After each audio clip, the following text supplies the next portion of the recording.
जय हिंद दोस्तों, मैं संयम जैन। तो चलिए आज की जीके जीएस की क्लास शुरू करते हैं। जैसे कि पहला क्वेश्चन है, विश्व में डाकघर का सबसे बड़ा जाल किस देश में पाया जाता है? चाइना में, संयुक्त राज्य अमेरिका में, भारत में या इंडोनेशिया में? तो दोस्तों इसका जो सही आंसर होगा वो है भारत के अंदर। सी आंसर बिल्कुल सही होगा।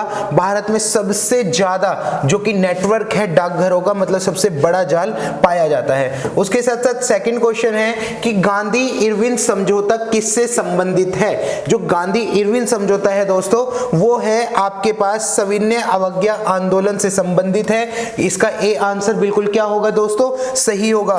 कौन सा आंदोलन किससे संबंधित है? गांधी इरविन समझौता किससे संबंधित है? सविनय अवज्ञा आंदोलन से दोस्तों। उसके साथ साथ नेक्स्ट क्वेश्चन है कि किसने कहा मध्य रात्रि के टकोर पर जब संसार सोता है भारत अपने जीवन व स्वतंत्रता के लिए जाग उठता है? मतलब कि जब पूरा संसार सो रहा था तो ऐसा जो कि किसने कहा कि भारत अपनी आजादी के लिए, अपने भविष्य के लिए जाग खड़ा होता है? तो दोस्तों ये कहा था जवाहरलाल नेहरू ने अपने भाषण के दौरान में कहा था। तो जवाहरलाल नेहरू ने इस बात को कहा था कि जब पूरा संसार सोता है तो भारत उठा रहता है अपने भविष्य की चिंता के लिए, अपने भविष्य के लिए।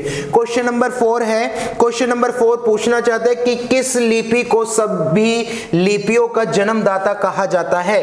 कौन सी लिपि ऐसी है दोस्तों कि जो सभी लिपियों की जन्मदाता है ज्यादातर? तो है वो है ब्राह्मी लिपि। ब्राह्मी लिपि सभी लिपियों की क्या है दोस्तों? जन्मदाता है। मतलब इसी से ही जो कि एक तरीके से सभी लिपियों का जन्म हुआ है। उसके साथ साथ पूछ रहा है ये चोल शासकों की भाषा क्या थी? जो चोल शासक थे उनकी क्या भाषा थी दोस्तों? आपके पास यहां पर भी 4 ऑप्शन है। तो चोल जो शासक हुआ करते थे उनकी तमिल भाषा हुआ करती थी। कौन सी भाषा हुआ करती थी दोस्तों? तमिल भाषा। कौन से शासकों की? चोल शासकों की। उसके साथ साथ राष्ट्रीय साक्षरता मिशन की शुरुआत कब हुई? जो ये राष्ट्रीय साक्षरता मिशन है दोस्तों इसकी शुरुआत 1988 में हुई थी। कब हुई थी? 1988 में हुई थी। किसकी शुरुआत? राष्ट्रीय साक्षरता मिशन की, कि पूरा देश पढ़ सके और बढ़ सके, क्योंकि जितना ज्यादा शिक्षा होगी उतना ही ज्यादा विकास की दर होगी। उसके साथ साथ पूछना चाहता है कि भारत की किस भाषा को इटालियन ऑफ द ईस्ट कहा जाता है? इटालियन ऑफ द ईस्ट जो कि कौन सी भाषा को कहा जाता है? तो दोस्तों Italian of the east Telugu भाषा को कहा जाता है। कौन सी भाषा को?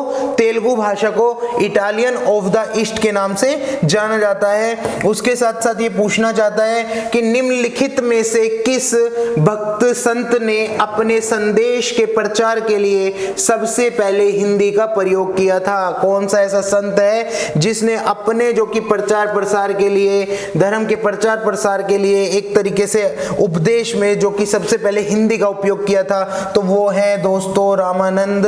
सी आंसर बिल्कुल सही होगा। रामानंद ने सबसे पहले उपदेश दिए थे हिंदी भाषा में, और उसके साथ साथ जन सामान्य जो कि उनको काफी ज्यादा लोकप्रियता भी प्रदान करता है। उसके साथ साथ 9 क्वेश्चन है हमारे पास कि भारत सर्वेक्षण विभाग का मुख्यालय कहाँ है? तो भारत सर्वेक्षण विभाग का मुख्यालय दोस्तों देहरादून के अंदर है। देहरादून के अंदर इसका मेन मुख्यालय है। उसके बाद छोटे छोटे जो कि मुख्यालय तो बहुत सारे हैं, लेकिन मेन जो मुख्यालय था वो देहरादून में ही था।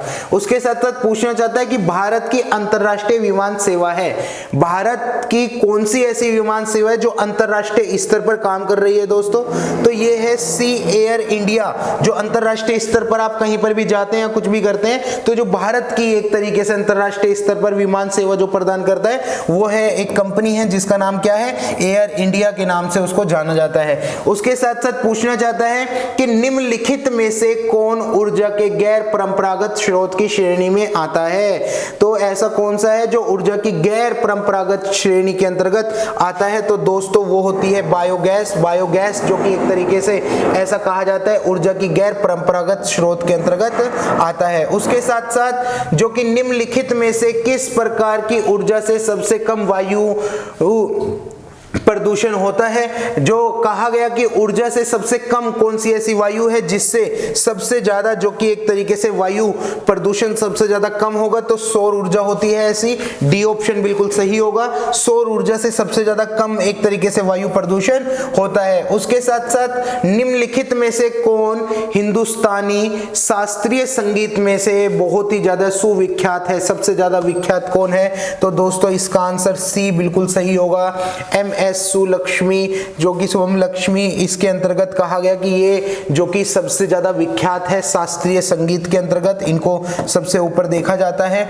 उसके साथ साथ बोला गया है यहाँ पर कि भाई भातखंडे संगीत महाविद्यालय कहाँ स्थित है? तो भातखंडे संगीत महाविद्यालय दोस्तों लखनऊ के अंदर है। लखनऊ में एक तरीके से बहुत बड़ा विश्वविद्यालय है। और उसके साथ साथ ये पूछना चाहता है कि सूरज किरण, जो सूर्य की किरण होती है, भारत और किस देश के बीच एक संयुक्त सैन्य अभ्यास है? सूर्य किरण मतलब एक तरीके से ये नाम है, और ये जो कि एक तरीके से कौन से देशों के बीच में ये सैन्य अभ्यास होता है? तो नेपाल और उसके साथ साथ भारत के बीच में ये एक तरीके का सैन्य अभ्यास होता है। इसी के साथ फिर मिलते हैं एक नई वीडियो के लिए, जब तक के लिए जय हिंद, जय भारत।